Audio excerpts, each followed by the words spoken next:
Nel cuore pulsante di Barcellona, dove l'arte modernista convive con l'energia di una città cosmopolita, si erge una struttura che sembra sfidare ogni regola della storia, dell'architettura e perfino del tempo: la Sagrada Familia. Non è una cattedrale nel senso tradizionale del termine, eppure ne incarna il respiro più profondo. Non è un'opera compiuta, ma è già un'icona mondiale. Non è solo pietra, ma è visione, simbolo, destino. A prima vista potrebbe sembrare una basilica come tante altre, con le sue guglie vertiginose, le facciate scolpite e i dettagli che straripano di simbolismo. Ma basta uno sguardo attento o una passeggiata tra le sue colonne per rendersi conto che la Sagrada Familia non è un edificio come gli altri, è un organismo vivente, un racconto scolpito in verticale, un luogo dove il sacro e l'umano si sfiorano in ogni curva. C'è qualcosa di paradossale in questa chiesa, costruita con un fervore mistico ma da sempre incompleta, amata da milioni ma anche al centro di controversie, patrimonio universale ma profondamente radicata nella spiritualità catalana. La sua storia attraversa 2 secoli, 2 guerre mondiali, una dittatura e l'avvento dell'era digitale. Eppure non è mai stata davvero ferma. È cambiata, si è evoluta, si è adattata, come un pensiero in cammino. Ma più che le sue pietre, i suoi progetti o la sua tecnica, è l'intenzione che la rende unica. La Sagrada Famiglia nasce dal desiderio di costruire qualcosa che guardi oltre l'uomo, che celebri la creazione, che traduca in forme architettoniche un atto di fede. E in questo è forse la più ambiziosa preghiera mai incisa nella materia. Questo video è un viaggio attraverso la sua genesi, le sue svolte, le sue immagini scolpite e invisibili. Racconteremo non solo l'edificio, ma le idee, le mani, i sogni che lo hanno reso possibile, perché la Sagrada Famiglia, più che essere semplicemente guardata, va capita o almeno ascoltata.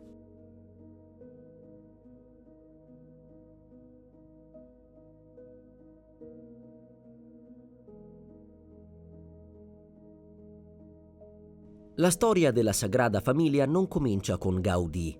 Al contrario, nasce in un contesto sociale e religioso che precede di almeno 30 anni l'arrivo del genio catalano. Nella Barcellona di metà Ottocento, una città in rapida trasformazione industriale, convivevano fermenti di modernizzazione e forti tensioni spirituali. Il tessuto urbano si espandeva, la popolazione cresceva, ma allo stesso tempo la Chiesa cattolica cercava nuovi modi per riaffermare la propria influenza culturale e morale, soprattutto di fronte all'ascesa di ideologie liberali e anticlericali. Fu in questo clima che nel 1866 nacque l'Associación Espiritual de Devotos de San José, un gruppo di fedeli guidato dal libraio catalano Josep Maria Bocabeia, fortemente ispirato dalla spiritualità ultramontana e dalle idee del cattolicesimo sociale. Dopo un viaggio a Roma, Bocabeia tornò a Barcellona con un'idea ben precisa: edificare un tempio espiatorio dedicato alla Sacra Famiglia, non solo come luogo di culto, ma come risposta spirituale alla decadenza morale percepita nella società del tempo. Il progetto prese forma lentamente. La raccolta fondi fu avviata grazie a donazioni private e alla vendita di pubblicazioni religiose, e nel 1881 si riuscì ad acquistare un terreno nel quartiere dell'Eixample. Per la costruzione fu incaricato un architetto stimato, Francisco de Paula del Villar, che progettò un edificio in stile neogotico, semplice ma solenne. Il 19 marzo 1882, giorno di San Giuseppe, fu posta la prima pietra del tempio. Tuttavia, fin dall'inizio, non tutto filò liscio. Divergenze tra Del Villar e la direzione dell'associazione portarono a interruzioni nei lavori e tensioni sul progetto artistico. Del Villar, sempre più distante dalla visione dei committenti, si dimise nel 1883. Ed è proprio in quel momento che la storia della Sagrada Famiglia cambiò radicalmente direzione.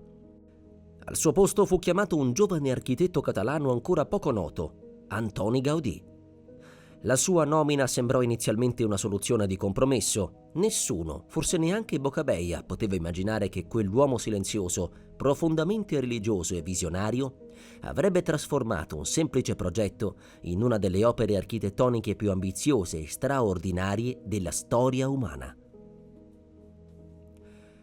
Quando Antoni Gaudí assunse la direzione del progetto della Sagrada Famiglia nel 1883, il tempio era ancora poco più di una cripta in costruzione. Il progetto originale, concepito in stile neogotico, gli apparve presto inadeguato per quello che lui cominciava a vedere nella sua mente. Non una chiesa, ma una cattedrale vivente, una Bibbia di pietra, un inno alla creazione. Gaudí era un architetto profondamente ispirato dalla natura, dalla fede cattolica e da una visione cosmica dell'architettura. Credeva che ogni linea retta fosse artificiale e che ogni curva, ogni intreccio di forme dovesse derivare dalle leggi organiche dell'universo. La Sagrada Famiglia diventò presto il suo grande progetto di vita, quello a cui dedicò corpo, mente e spirito per oltre 40 anni. Gaudí non si limitò a proseguire i lavori, riprogettò completamente la Sagrada Famiglia. Pur mantenendo l'idea di un tempio espiatorio finanziato esclusivamente da donazioni private, ne cambiò proporzioni, funzione e forma. Pensava a un edificio con 18 torri, 12 per gli apostoli, 4 per gli evangelisti, una per la Vergine Maria e al centro una torre altissima per Gesù Cristo, la più alta di qualsiasi altro edificio religioso al mondo. Per Gaudí ogni elemento architettonico doveva avere un significato teologico, naturale e simbolico. Le colonne, ad esempio, non sono semplici sostegni, rappresentano gli alberi della creazione che si ramificano fino a sostenere la volta celeste. Le facciate non sono muri, ma narrazioni scolpite. La natività trabocca di vita, natura e speranza. La passione è scarna, spigolosa, drammatica. L'approccio progettuale di Gaudí era rivoluzionario. Non si affidava a disegni bidimensionali, ma a modelli tridimensionali fatti di corde, sabbia, specchi, gesso e cera. Usava il metodo della catena rovesciata, facendo pendere corde con pesi per calcolare curve naturali, che poi riportava al contrario nei suoi progetti.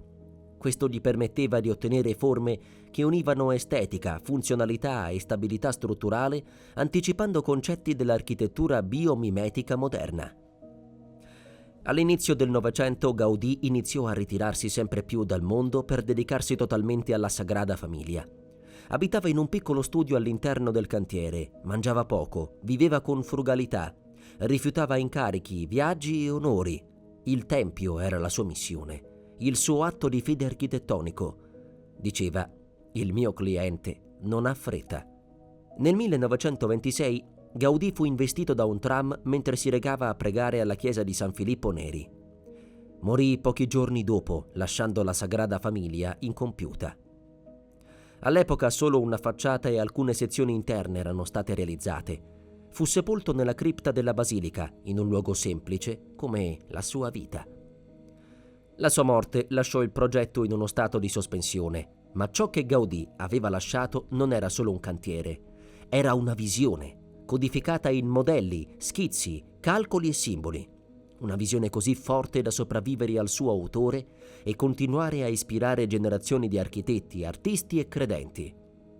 Oggi, la Sagrada Famiglia non è solo un'opera d'arte incompiuta, è il testamento spirituale e creativo di Antoni Gaudí, il profeta dell'architettura, il poeta delle pietre. La morte di Antoni Gaudí nel 1926 lasciò un'eredità monumentale e incompiuta. La Sagrada Famiglia a quel tempo era ancora lontanissima dall'essere conclusa. Solo una parte della facciata della Natività era terminata e molte delle sue idee restavano intrappolate in modelli di gesso, schizzi a mano libera e appunti sparsi. La sua scomparsa segnava la fine di un'epoca visionaria, ma anche l'inizio di una nuova sfida. Come continuare un'opera pensata da un uomo il cui metodo era così personale, quasi mistico? Nel 1936 la guerra civile spagnola colpì duramente Barcellona. La basilica, allora ancora in costruzione, fu profanata e data alle fiamme dagli anarchici. Furono distrutti molti materiali originali, inclusi gli archivi di Gaudí, i suoi disegni tecnici, i modelli tridimensionali in gesso, le fotografie e gli appunti personali. Una perdita inestimabile, paragonabile a bruciare un intero codice genetico. Senza quei documenti, proseguire i lavori significava reinventare Gaudí, senza Gaudí. Eppure, alcuni allievi e collaboratori, come Domènec Sugragnes, Josep Maria Subirachs e più tardi Jordi Bonet, tentarono di ricostruire pazientemente ciò che era stato distrutto, affidandosi alla memoria, alle foto superstiti e alle intuizioni maturate sul cantiere. Negli anni 50 si iniziò a studiare il progetto con approccio filologico, cercando di restare fedeli al linguaggio gaudiniano pur adattandolo ai materiali e alle tecnologie moderne. Durante il franchismo i lavori continuarono a ritmo lento, alimentati da donazioni private come previsto dalla volontà originaria. Negli anni 70 e 80 la costruzione della facciata della Passione fu affidata a Subirax, che adottò uno stile spigoloso e drammatico, molto discusso perché distante da quello ornamentale e fluente di Gaudì. Le critiche non mancarono. Alcuni ritenevano che l'integrazione tra stili fosse inaccettabile, altri sostenevano che fosse l'unico modo per rispettare l'anima mutevole dell'opera. Negli anni 90 e 2000 la Sagrada Famiglia entrò in una nuova era. L'uso della modellazione digitale, dei render tridimensionali e delle tecnologie parametriche permise di reinterpretare i modelli di Gaudì con una precisione mai vista prima. Studiando le sue proporzioni geometriche, le curvature naturali e le formule matematiche che ispiravano la sua arte, gli architetti iniziarono a tradurre la sua visione con strumenti del XXI secolo. Nel 2010 la basilica fu consacrata da Papa Benedetto XVI, diventando ufficialmente una chiesa e non più solo un cantiere. Questo momento segnò simbolicamente il riconoscimento globale della Sagrada Famiglia come luogo di culto, e non solo di cultura.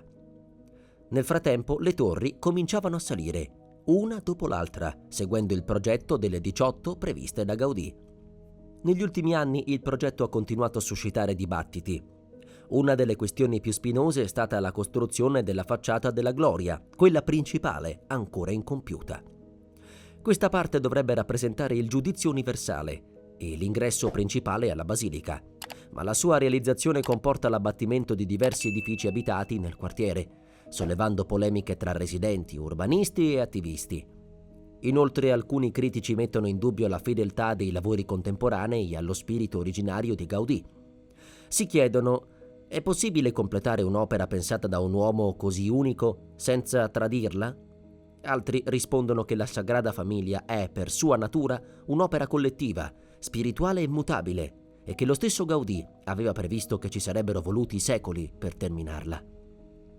Il completamento è ora previsto tra il 2026 e il 2032, in concomitanza con il centenario della morte del suo autore. Ma anche questa data è incerta, complice la pandemia, i costi e le questioni burocratiche. Tuttavia ciò che conta davvero non è solo la fine, ma il cammino stesso. La basilica è ormai un simbolo vivente di trasformazione continua, una metafora in pietra dell'evoluzione dell'umanità, della fede e dell'arte. Oggi la Sagrada Famiglia è il monumento più visitato di Spagna, con milioni di turisti ogni anno. Ma oltre l'aspetto turistico, rimane un luogo spirituale che continua a ispirare fedeli, artisti, architetti e sognatori. È un'opera che non si limita a essere guardata, chiede di essere compresa, sentita, contemplata. La sua lentezza costruttiva non è un limite, ma una dichiarazione di umiltà e visione. Ogni pietra posata oggi è un ponte tra il sogno di un uomo del passato e le mani di chi costruisce il futuro. E forse è proprio questo il senso più profondo della sua incompiutezza: ricordarci che le cose più grandi non hanno mai fine, hanno solo una continuità. La Sagrada Famiglia non è solo un'opera architettonica straordinaria, è un sistema complesso di simboli, un'enciclopedia spirituale scolpita nella pietra. Gaudì non progettò semplicemente una chiesa, costruì un racconto teologico, naturalistico e cosmico. Ogni elemento, dalle guglie ai portali, dalle colonne agli animali scolpiti, è carico di significato. Nulla è decorazione fine a se stessa, tutto ha una funzione spirituale, liturgica o filosofica. La basilica è concepita con 3 facciate principali, ognuna dedicata a un momento essenziale della vita di Cristo: la Natività, la Passione e la Gloria. La facciata della Natività fu l'unica completata direttamente sotto la direzione di Gaudì ed è un tripudio di forme organiche, animali, fiori, simboli di fertilità e abbondanza. È orientata a est, dove nasce il sole, ed è pensata come celebrazione della vita. Raffigura non solo la nascita di Gesù, ma anche la gioia della creazione. Si possono vedere elementi del mondo naturale quali foglie, uccelli e rettili fusi con le figure religiose, una fusione tra il divino e il creato. La facciata della Passione è molto diversa, spoglia, drammatica, tagliente. Commissionata dopo la guerra e completata nel secondo Novecento sotto la guida dello scultore Josep Maria Subirachs, mostra un Cristo sofferente e il lato più tragico dell'esistenza. Le forme cubiste spezzate sono state oggetto di dibattito. Alcuni le considerano troppo moderne e distanti dallo stile di Gaudì, ma altri riconoscono in esse la volontà di rappresentare il dolore come rottura. La facciata della Gloria ancora incompiuta sarà la più grande e scenografica. Rappresenterà il giudizio universale, la gloria di Dio e la resurrezione dei giusti. Dovrebbe contenere un'immensa scalinata e un portale attraverso il quale il visitatore, passando dalle tenebre alla luce, vivrà simbolicamente il viaggio dell'anima verso la salvezza. La sua costruzione implicherà la riorganizzazione urbanistica del quartiere ed è al centro di numerose discussioni. Il progetto originale prevedeva 18 torri, 12 per gli apostoli, 4 per gli evangelisti, una per la Vergine Maria e una centrale, la più alta, per Gesù Cristo. Questa torre centrale raggiungerà i 172,5 metri, appena più bassa della collina di Montjuïc, per rispetto alla creazione divina. Questo dettaglio, che può sembrare minore, rivela la profondità del pensiero simbolico di Gaudì. L'uomo può creare, ma non deve superare Dio. I numeri sono ovunque. Nel rosone della facciata, nei quadrati magici incisi nella pietra, nelle proporzioni delle colonne, tutto è calcolato secondo sequenze naturali come la sezione aurea o le progressioni geometriche. Questo equilibrio tra matematica, natura e spiritualità è una delle cifre più potenti dell'architettura di Gaudì. Entrare nella Sagrada Famiglia è come camminare in una foresta. Le colonne interne non sono semplici pilastri, sono alberi che si biforcano e si ramificano, sostenendo la volta come rami che si alzano verso il cielo. Gaudì intendeva replicare la sensazione mistica del bosco, un luogo dove l'uomo si sente piccolo ma connesso all'universo. Anche la luce gioca un ruolo simbolico. Le vetrate colorate, progettate per filtrare il sole in modo differente a seconda dell'orario, creano un ciclo di colori che va dal blu e verde del mattino ai rossi e arancioni del tramonto. L'edificio respira con la luce e accompagna il visitatore in un'esperienza sensoriale e spirituale totale. Oltre ai grandi simboli ci sono centinaia di dettagli che raccontano piccole storie. Conchiglie, funghi, uccelli, angeli, strumenti musicali, strumenti del martirio e anche cifre e formule scientifiche. Gaudì non faceva distinzione tra fede e scienza e la sua architettura è piena di riferimenti alla biologia, alla geometria, alla fisica. Persino la scelta dei materiali riflette un pensiero simbolico. Pietre locali per la base, materiali più leggeri man mano che si sale. È un principio spirituale e strutturale. Più si avanza verso il cielo, più si diventa leggeri. In definitiva, la Sagrada Famiglia non è solo un tempio, ma un codice simbolico da decifrare.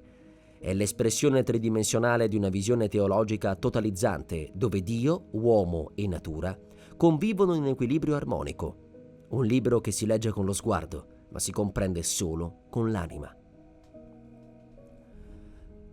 Oltre ad essere un'opera architettonica e spirituale, la Sagrada Famiglia è anche terreno fertile per leggende, racconti popolari e interpretazioni esoteriche. Non potrebbe essere altrimenti. Un edificio in costruzione da quasi un secolo e mezzo, ricco di simboli criptici e abitato dal genio mistico di Antoni Gaudì, finisce inevitabilmente per generare un'aura di mistero. Alcune storie sono documentate, altre sono nate dal passaparola. Tutte, però, contribuiscono a rendere ancora più affascinante questo monumento sospeso tra cielo e terra. Una delle curiosità numerologiche più citate riguarda il quadrato magico inciso sulla facciata della Passione, opera dello scultore Subirachs. Questo quadrato, apparentemente matematico, somma 33 in ogni direzione. Il numero ha un significato evidente. 33 sono gli anni di Cristo al momento della crocifissione. Ma alcuni hanno notato che mancano numeri specifici come il 12 o il 21 e sostengono che ci sia un codice nascosto, forse un richiamo ai Cavalieri Templari o alla massoneria. Non ci sono conferme, ma la simbologia esoterica è spesso citata in studi non ufficiali. Secondo alcuni biografi, Gaudì non voleva completare l'opera in vita. Era consapevole che la Sagrada Famiglia doveva essere un'opera del popolo e del tempo e non un monumento personale. Alcuni ritengono che la sua morte improvvisa non fu una casualità, ma una sorta di chiusura simbolica, l'inizio del tempo della costruzione, affidato ai secoli. In questo senso, la basilica sarebbe una cattedrale vivente, che cresce come un organismo e non come un edificio lineare. Una leggenda urbana diffusa tra i visitatori sostiene che il volto di Cristo sia nascosto nella facciata della Natività. Alcuni giurano di vederne il profilo tra le decorazioni vegetali, in una sorta di illusione ottica scolpita tra le colonne. È un fenomeno noto anche in altre grandi opere, pensiamo alle pareidolie nella Cappella Sistina, ma nel caso della Sagrada Famiglia il simbolismo spirituale rende il tutto ancora più suggestivo. Durante alcuni lavori di scavo nella cripta si dice che siano stati trovati documenti sigillati scritti da Gaudì, contenenti messaggi per le generazioni future. Alcuni storici parlano di lettere, altri di formule geometriche, altri ancora di frammenti di un diario spirituale. Non esiste conferma ufficiale, ma è plausibile che l'architetto abbia lasciato materiali nascosti non per creare mistero, ma per tramandare la sua visione in modo duraturo. Pochi sanno che Gaudì è sepolto all'interno della Sagrada Famiglia, nella cripta. La sua tomba è sobria, quasi invisibile, contrapposta alla grandezza dell'edificio. Alcuni turisti sostengono di aver sentito voci, passi o strane correnti d'aria in prossimità della cripta. Leggende? Forse. Ma l'idea che l'anima di Gaudì vegli sul suo capolavoro, mentre continua a crescere anche dopo la sua morte, è ormai parte integrante del mito. Negli anni '80 fu trovato, durante una ristrutturazione di una cappella laterale, un piccolo diario manoscritto firmato da un certo H.G., mai identificato. Il testo parlava di una visione della basilica completata, con luci celesti e suoni armonici mai sentiti. Alcuni lo interpretarono come un resoconto mistico o altri come un semplice racconto letterario dimenticato, ma nessuno ha mai scoperto chi fosse il misterioso autore. Tra le segnalazioni più curiose raccolte dai lavoratori del cantiere ce ne sono alcune che parlano di strani riflessi, rumori ritmici e vibrazioni inspiegabili durante la notte. Alcuni li attribuiscono al vento, che si incanala tra le guglie, altri a semplici suggestioni. Tuttavia il fatto che così tanti racconti provengano da persone diverse alimenta il fascino della basilica come luogo quasi abitato da una presenza immateriale. In definitiva, la Sagrada Famiglia è molto più di ciò che si vede. È un archivio vivente di storie, un contenitore di enigmi e un ponte tra il visibile e l'invisibile. La sua imponenza architettonica cela strati profondi di significato, spesso accessibili solo a chi si lascia interrogare dal silenzio delle pietre. In fondo anche questo fa parte della sua grandezza. Non smette mai di parlare, anche quando tace. La Sagrada Famiglia è molto più di un monumento. È una dichiarazione di fede, un'opera collettiva che attraversa i secoli, una sfida architettonica senza precedenti. Ma è anche e soprattutto un'eredità universale, capace di parlare a credenti e non credenti, ad artisti, studiosi, turisti, curiosi, spiritualisti. Nessun altro edificio al mondo riunisce così tanti significati, influenze e reazioni emotive. Per molti, la Sagrada Famiglia è ormai il simbolo della Spagna, persino più della paella o del flamenco. Supera persino la sua stessa città. Per milioni di persone nel mondo, Barcellona è identificata con le torri affusolate che si stagliano nel cielo, come se la città stessa fosse nata intorno al cantiere. Ma il Tempio non appartiene solo alla Spagna, è un patrimonio dell'umanità, riconosciuto dall'UNESCO e protetto da organismi internazionali. La sua forza è proprio questa, parlare a tutti in tutte le lingue.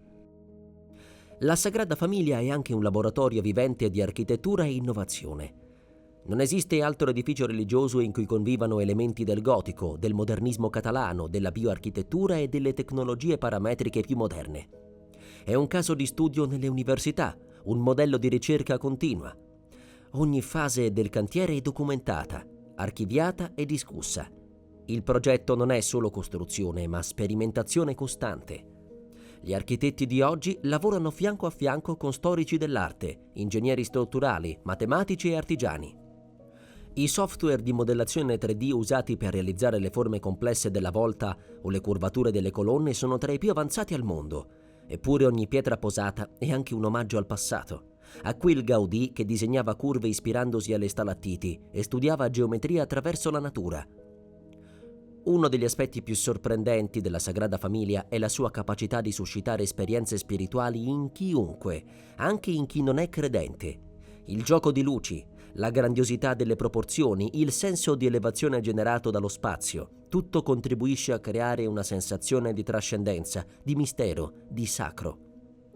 Non è necessario conoscere il Vangelo per sentire qualcosa.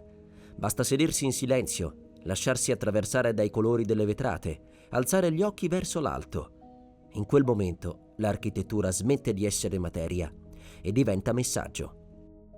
L'idea che la Sagrada Famiglia non sia ancora finita è vista da alcuni come una debolezza, da altri come la sua forza più grande. Gaudì stesso diceva: «Il mio cliente non ha fretta». Alludeva a Dio, ma anche al tempo stesso. Ciò che è eterno non ha bisogno di fretta. L'incompiutezza dell'opera è diventata parte integrante della sua identità. In un mondo sempre più frenetico, dove tutto deve essere consegnato in tempo, la Basilica ci insegna l'arte della pazienza, della visione a lungo termine. È un antidoto alla cultura dell'immediato. La data di completamento è attualmente fissata attorno al 2032, con la speranza di onorare Gaudì nel centenario della sua morte. Ma anche se la costruzione terminasse domani, la Sagrada Famiglia continuerebbe a evolversi nei significati, nei racconti, nell'impatto sul mondo. In un'epoca segnata da divisioni culturali e religiose, la Sagrada Famiglia offre un linguaggio universale fatto di pietra, luce, geometria e bellezza. È un'opera che non esclude, ma accoglie, non impone un dogma, ma propone una visione. Non urla la fede, ma la sussurra attraverso le forme, i colori, le curve che sembrano respirare con chi le guarda. Raccontare la Sagrada Famiglia significa attraversare un mondo dentro il mondo. È storia e futuro, arte e scienza, fede e tecnica, leggenda e verità. È il sogno di un uomo che ha saputo ascoltare la voce del cielo e trasformarla in pietra, il lavoro di migliaia di persone che, dopo di lui, hanno continuato a costruire con lo stesso spirito. Guardarla, studiarla o anche solo contemplarla significa entrare in contatto con qualcosa di più grande, di profondamente umano e divinamente ispirato. In un tempo in cui tutto passa, la Sagrada Famiglia ci ricorda che alcune opere vivono oltre la vita e che la bellezza, quando è sincera, non finisce mai.